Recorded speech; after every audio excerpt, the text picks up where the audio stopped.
Friedman puts forth a basic concept of how inflation occurs in the economy. This concept has been almost universally taken as truth with little or no investigation by libertarians.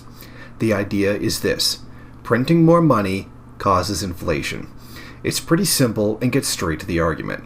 It's not surprising that it is taken so easily. It's short and simple to understand.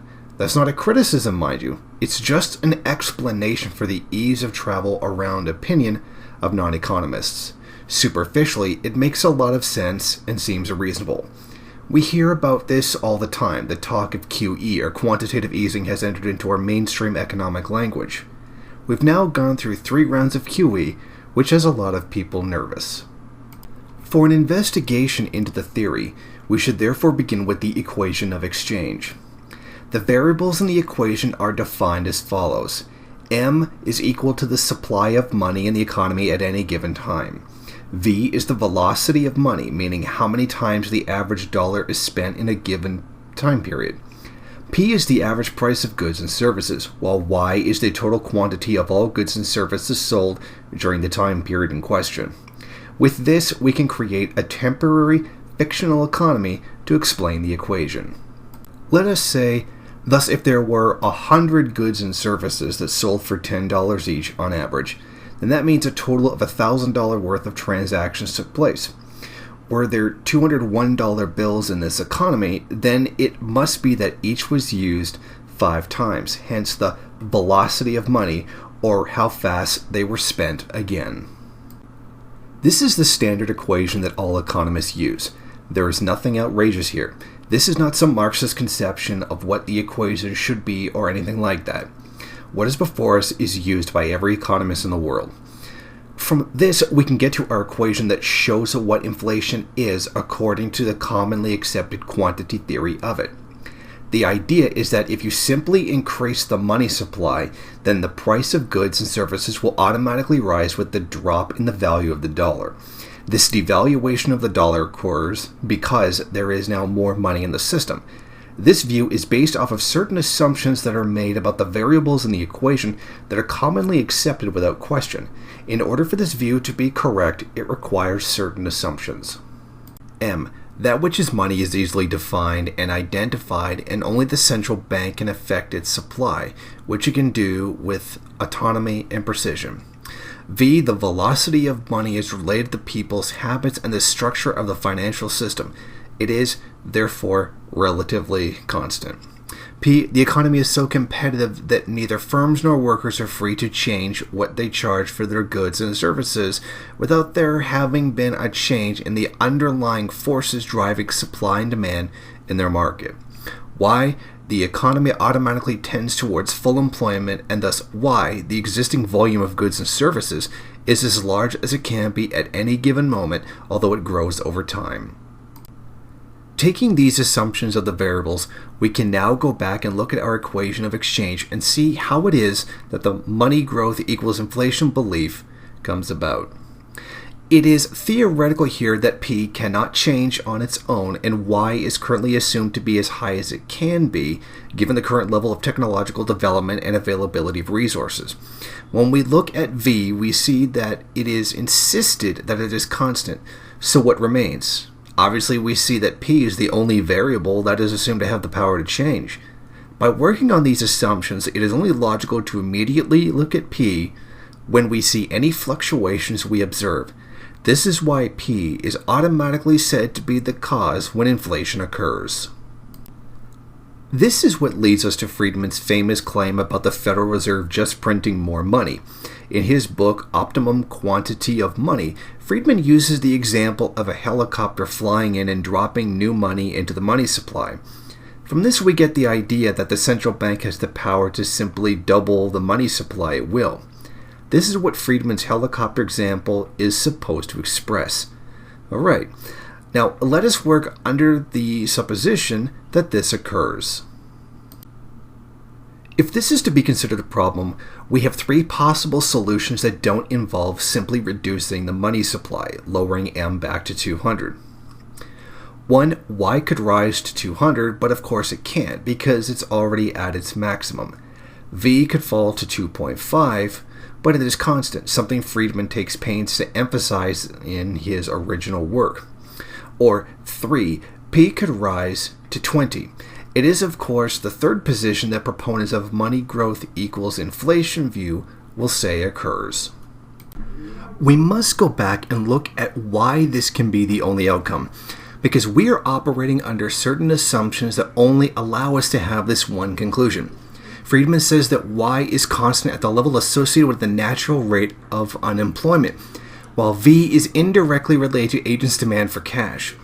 When people want to hold more cash, V, the rate at which they spend the cash naturally falls, and vice versa. But Friedman further specifies that V is relatively constant, and so, therefore, is the demand for cash. The conclusion is that the central bank created more money.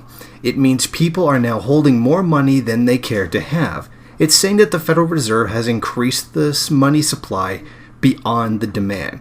It assumes that the demand remained at the original level, so the Fed printed money just because it felt like it. Or it was part of an evil conspiracy to destroy America. The only possible outcome of an increase in the money supply by people who hold this view of inflation is that people go out and spend this money on goods and services. But they don't purchase any more or any less because they are also assuming in aggregate more does not exist. The only result is that the suppliers of goods and services bid up their prices. Voila! Money growth led to inflation. In real life, much of this is completely untrue, particularly on currency creation. The problem here is that this explanation is very superficial and usually given out at Econ 101 lessons. We point out that people only seem to remember the M equals P part, not the assumptions surrounding the variables that lead to it. When people do this, they fail to scientifically understand why they arrive at the conclusion they do. On this level, we acknowledge this by saying that the following about the assumptions made of Y only need look out the window to see that it is not currently at full employment and therefore maximum level. Of course, capitalism can never have full employment.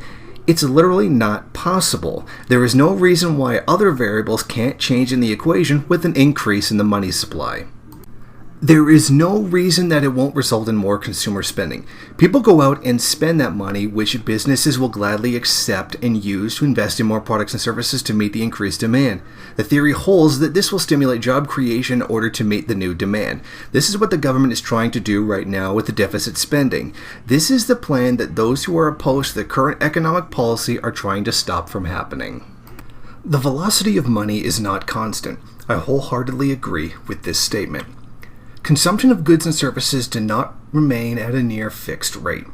It fluctuates all the time given various material conditions and consumer and economy find themselves in. Only natural that when people become concerned with the economy, the concern that it's going to crash, they begin saving money more than they normally do. When they lose their jobs, they don't have money to spend. Or it could be some combination of a rise in Y and a fall in V. This would make perfect economic sense. Notice how the process of making the initial assumptions of this approach more realistic is making it far from certain that a rise in M leads to a rise in P, particularly during an economic downturn. Friedman assumes that all money in the system is what directly comes out of the central bank. This is demonstrated quite clearly if we return to the original definition given. M. That which is money is easily defined and identified, and only the central bank can affect its supply, which it can do with autonomy and precision. A good question to ask here is, what constitutes money? What exactly in the system counts as money? It's a very good question, as even economists have differing definitions of what money is. Is it the physical currency in your pocket right now? Does it include the ones and zeros that exist on digital balance sheets of a private bank? Is it the line of credit that exists on your credit card?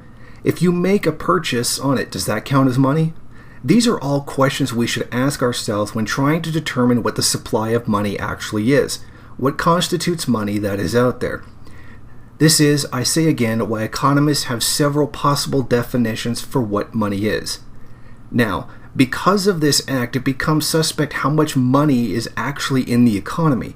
If we don't know how much money there is, What interference does this have on the operation of the equation? To make matters even worse for determining what the money supply is, we have to take into account the private banking sector. After all, banks expand the money supply every time they create a loan. Yes, this is fractional reserve banking that is creating new money out of thin air. The bank keeps only a fraction of the total necessary reserves in the bank's vault. This goes completely against the assumption that is made about M. When we acknowledge this, it completely alters the possibilities surrounding the equation of exchange and correspondingly the possible causes of inflation. To finish off the incorrect view money growth equals inflation, we remind ourselves that this notion that the Federal Reserve simply dumps new money into the economy is completely wrong.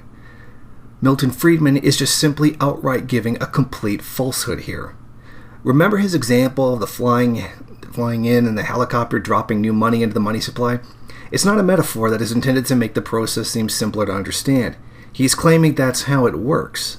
Supposedly, the Federal Reserve just prints more money and drops it in the public without their consent. But there was a problem with this. It's not true. This is not how money is created.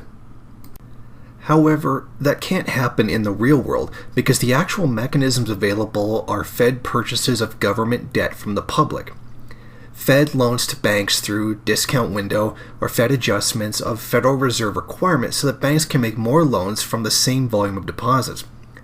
All of these can raise M, but not a single solitary one of them can occur without the conscious and voluntary cooperation of a private sector agent. You cannot force anyone to sell a treasury bill in exchange for new cash.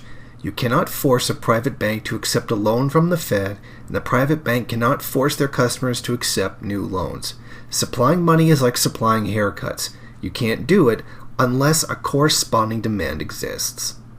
This incorrect view of money creation is a part of the misguided assumptions made about the variables, particularly the M. Friedman uses the helicopter metaphor because it's the only way for the idea that simply increasing the money supply causes inflation to work. To make investigations into inflation more reasonable and actually how an analysis is to be conducted, we give some new definitions of the variable in the equation. A precise definition and identification of money is elusive to a modern credit money economy, and its volume can change either with or without direct central bank intervention. In addition, the monetary authority cannot raise the supply of money without the cooperation of the private sector. Central banks almost always target interest rates, the price of holding cash, rather than the quantity of money. They tend to simply accommodate demands from banks. When private banks communicate that they need more reserves for loans and offer government debt to the Fed buys it. It's the private sector that is in the driver's seat in this respect, not the central bank. The central bank's impact is indirect and heavily dependent on what the rest of the economy is willing to do, which is, incidentally, why all the QE and QE2 money is just sitting in bank vaults. The velocity of money is indeed related to people's behavior and the structure of the financial system, but there are discernible patterns. It is not constant even over the short run. While it is true that factors like production bottlenecks can be a source of price movements, the economy is not so competitive that there are not firms or workers who find themselves able to manipulate the prices and wages they charge. The most important inflationary episode in recent history was the direct result of a cartel, i.e., OPEC flexing its muscles. Asset price bubbles can also cause price increases, as they are now. The key here, however, is that P can be the initiating factor. In fact, it has to be since M can't. The economy can and does come to rest at less than full employment. Hence, while it is possible for Y to be at its maximum, it most certainly does not have to be. These assumptions are far more reasonable and allow us to look at different factors in the economy that might affect the equation. Here's an example that gives us how it's possible with certain assumptions.